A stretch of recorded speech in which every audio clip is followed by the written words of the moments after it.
Hello dear students, मैं अभिषेक जैन आपका स्वागत करता हूं मार्क ट्यूटोरियल्स के यूट्यूब प्लेटफॉर्म पे। इससे पहले हमने 2019 के सेकंड पेपर के बारे में डिस्कस किया, जिसमें हमने बायोलॉजी के प्रीवियस ईयर क्वेश्चंस को कंप्लीट कर लिया है।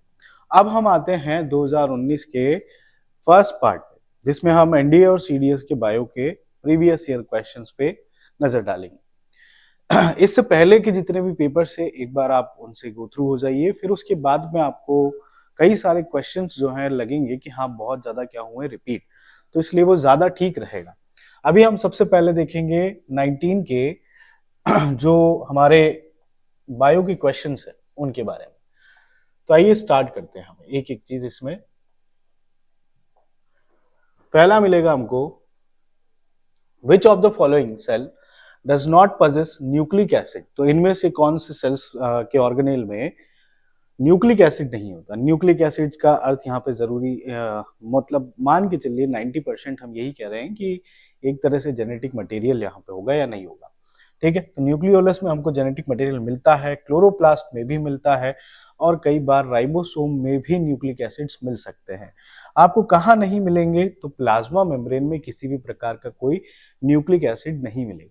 ठीक है, अगला क्वेश्चन है, which one of the following does cell organelle does not possess its own genetic material encoding proteins. किसमें जेनेटिक मटेरियल एनकोडिंग प्रोटीन्स नहीं होते हैं, तो वहां पे हम देखेंगे कि आंसर हमारा यहाँ पे क्या रहेगा, राइबोसोम। न्यूक्लियस में होते हैं, माइटोकॉन्ड्रिया में होते हैं, और क्लोरोप्लास्ट में होते हैं। अब यहाँ डिफरेंस क्या है पिछले क्वेश्चन और इसमें, कि वहां पे हमसे पूछा है न्यूक्लिक एसिड्स। न्यूक्लिक एसिड्स हो सकते हैं, लेकिन जेनेटिक मटेरियल जिसमें प्रोटीन्स भी हो वो आपको राइबोसोम में नहीं मिलेगा। ठीक है, वहां पे आपको केवल क्या मिलेंगे, न्यूक्लिक एसिड्स। लेकिन यहाँ पे प्रोटीन्स जो हैं वो एनकोडेड नहीं होते हैं जेनेटिक मटेरियल में। और इससे पहले भी हम डिस्कस कर चुके हैं कि न्यूक्लियस में हमारे पास जेनेटिक मटेरियल होता है, माइटोकॉन्ड्रिया में भी होता है, और क्लोरोप्लास्ट में भी होता है। ठीक है, तो इसको अच्छे से याद रखिएगा, कंफ्यूज मत होना इसमें। विच one of the following is not a component of conducting tissue in plants. यहाँ पे मुद्दा ये है कि ये कंडक्टिंग टिश्यू क्या होते हैं। तो कंडक्टिंग टिश्यू में हम यहाँ पे जनरली दो नाम अभी तक हमने पढ़े होंगे, फ्लोएम और दूसरा होता है जाइलम। और इनमें हमसे पूछा जाता है कि अलग अलग टाइप के इनके पार्ट्स कौन से। तो यहाँ पे ये पूछ रहा है कि कौन सा इन कंडक्टिंग टिश्यू का पार्ट नहीं है। फाइबर्स मिलते हैं, ट्रैकियाट्स मिलते हैं, पेरिसाइकल और सीव ट्यूब। आंसर क्या होगा हमारा यहाँ पे, पेरिसाइकल। ये तीनों इसमें प्रेजेंट होते हैं। ठीक है, फाइबर्स, ट्रैकियाट्स और सीव ट्यूब्स, ये तीनों ही प्रेजेंट होते हैं। अगला, विच one of the following organism has vascular tissue. इनमें से किस ऑर्गेनिज्म में वस्कुलर टिश्यू मिलेंगे। ठीक है, वस्कुलर टिश्यू यानी ऐसे टिश्यूज जो क्या कर रहे हैं, कंडक्शन का काम कर रहे हैं, अलग अलग चीजों को पहुंचाने का काम कर रहे हैं। तो किस में मिलेगा हमको यहाँ पे, मर्सीलिया में। याद रखिएगा, किस में मिलेगा, मर्सीलिया में। ठीक, क्लेडोफोरा, पेनिसिलियम और एनाबिना, इन तीनों में एब्सेंट होता है। ठीक है, तो किस में मिल रहा है, मर्सीलिया में। विच one of the following organism represent the primary consumer category in ecosystem. ठीक है, तो प्राइमरी कंज्यूमर क्या होता है, ऐसे सारे जीव या ऑर्गेनिजम्स जो किन पे डिपेंड होते हैं अपनी रिक्वायरमेंट्स के लिए, प्लांट्स पे सीधे तौर पे। उसके अलावा वो किसी ऑर्गेनिज्म से अपना न्यूट्रिएंट्स प्राप्त नहीं कर पाते। ठीक है, तो यहाँ पे आंसर क्या रहेगा हमारा, चेक करते हैं। Caterpillar, crab Apple tree, frog और स्पैरोहॉक। तो यहाँ पे आंसर क्या है, कैटरपिलर। ये पूरी तरह से डिपेंडेंट होता है किन पे, प्लांट्स पे। ठीक है, नेक्स्ट क्वेश्चन है, which one of the following statement regarding penicillin is correct. Penicillin क्या होता है, सबसे पहले तो ये समझ लेना हमको, पेनिसिलिन क्या है, एक प्रकार का एंटीबायोटिक। ठीक है, पेनिसिलिन क्या होता है, एक प्रकार का एंटीबायोटिक होता है जो किससे निकाला जाता है, एक फंगस से जिसका नाम है पेनिसिलियम नोटाटम। ठीक है, अब देखते हैं आगे क्या क्या चीजें मिल रही है। कौन सा करेक्ट पूछ रहा है, penicillin resistant bacteria can store this antibiotic in vacuole. Penicillin resistant bacteria can degrade this antibiotic by enzyme called B lactamase.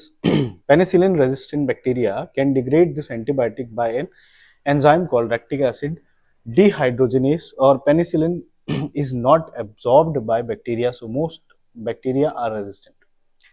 Generally हमको यहाँ पे याद ये रखना है कि लैक्टामेज नाम का जो एंजाइम है यही मेन प्ले करता है कहाँ पे, रेजिस्टेंस में। ठीक है, जो बैक्टीरिया है वो रेजिस्ट कर पाते हैं किसकी वजह से, बी लैक्टामेज की वजह से। ठीक है, तो याद रखिएगा आंसर क्या हो गया हमारा, penicillin resistant bacteria can degrade this antibiotic by an enzyme called B lactamase. ठीक है, which one of the following organelle of mammalian cell is rich in hydrolytic enzyme? किसमें हमको हाइड्रोलाइटिक एंजाइम्स मिलेंगे? तो हाइड्रोलाइटिक एंजाइम्स में generally हम देखते हैं कि कई सारे डाइजेस्टिव एंजाइम्स हम यहाँ पे गिन सकते हैं। तो एक तरह का डाइजेस्टिव एंजाइम हो जाएगा, और ये कहाँ मिलेगा आपको, लाइसोसोम में। ठीक है, तो हमारा आंसर यहाँ क्या रहेगा, लाइसोसोम। ठीक है, next 150, which one of the following statement regarding cholera is correct? ठीक है, तो कॉलेरा एक डिसीज है ना, बैक्टीरियल डिसीज, सबने पढ़ी होगी। तो इसके बारे में याद रखना कि ये किसके द्वारा होती है, विब्रियो कॉलेरी के द्वारा। ठीक है, विब्रियो कॉलेरी नाम का जो बैक्टीरिया है उसकी वजह से ये डिसीज जो है फैलती है। आगे हम देखते हैं एक एक करके। Cholera is a disease that causes loss of memory, नहीं ऐसा नहीं होता है। ठीक है, cholera is a disease of muscles due to consumption of alcohol, और cholera is a disease due to the consumption of contaminated food और water. Cholera is a genetic disease. तो सीधी सी बात है कि कॉलेरा जो है वो किसकी वजह से फैलता है, कंटामिनेटेड फूड और वाटर की वजह से। ठीक, क्यों? क्योंकि विब्रियो कॉलेरी इन्हीं में जनरली होता है, मक्खियों के द्वारा इनमें पहुंचा दिया जाता है कई बार। ठीक है, इसी के साथ हमारे एनडीए 1 के क्वेश्चंस बायो के हो जाते हैं कंप्लीट। तो अब हम देखेंगे सीडीएस 1 2019 के क्वेश्चंस को। इससे पहले हमने एनडीए कंप्लीट कर लिया है, अब हम स्टार्ट करते हैं सीडीएस 1 के क्वेश्चंस।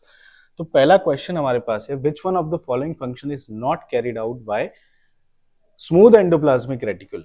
तो पहली चीज, transport of material, synthesis of lipids, synthesis of protein, और सिंथेसिस ऑफ स्टेरॉइड हार्मोन्स। तो यहाँ पे आंसर क्या होगा हमारा, कि जो हमारे स्मूथ एंडोप्लाज्मिक रेटिकुलम है वो सिंथेसिस ऑफ प्रोटीन नहीं करते हैं। क्यों? क्योंकि ये काम किसका होता है, RER का, यानी रफ एंडोप्लाज्मिक रेटिकुलम का। ठीक है, तो रफ एंडोप्लाज्मिक रेटिकुलम ये काम करती है, ना कि स्मूथ एंडोप्लाज्मिक रेटिकुलम। ठीक है, इसको अच्छे से याद रखिएगा।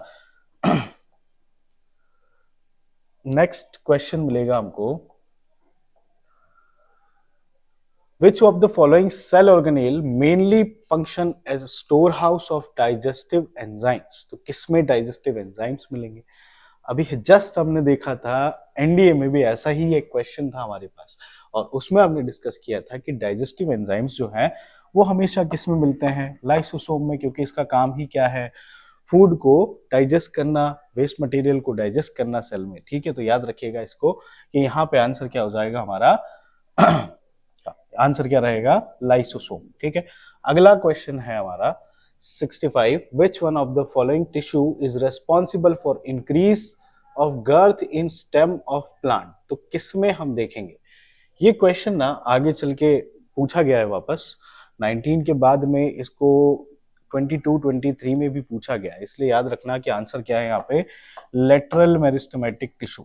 ठीक है, और यही लेटरल मेरिस्टेमेटिक टिश्यू जो है वो पौधे में गर्थ को बढ़ाता है, चौड़ाई को बढ़ाता है। ठीक है, याद रखिएगा इसको। अगला क्वेश्चन हमको मिलेगा, विच one of the following organism is dependent on saprophytic mode of nutrition? ठीक है, तो सेप्रोफाइटिक मोड ऑफ न्यूट्रिशन हमको किसमें मिलता है, एगेरिकस, यूलोथ्रिक्स, रिशिया और क्लेडोफोरा। तो आंसर क्या रखने का याद हमको यहाँ पे, एगेरिकस। एगेरिकस में हमको कौन सा टाइप का न्यूट्रिशन मिलता है, सेप्रोफाइटिक मोड ऑफ न्यूट्रिशन। ठीक है, नेक्स्ट क्वेश्चन मिलेगा हमको, which one of the following has a bilateral symmetry in its body organization? तो बाइलेटरल सिमेट्री के बारे में हम जब क्लासिफिकेशन ऑफ एनिमल्स पढ़ते हैं उस समय पढ़ते हैं, और वहां पे सबसे इंपॉर्टेंट जो बाइलेटरल सिमेट्री का ऑर्गेनिज्म मिलता है वो कौन मिलता है हमको, नेरीज। तो इसलिए याद रखना है इसको कि नेरीज में आपको कौन सी टाइप की सिमेट्री मिलती है, बाइलेटरल सिमेट्री। ठीक है, अगला क्वेश्चन देखेंगे अब, 68 which one of the following pair of animal is warm blooded?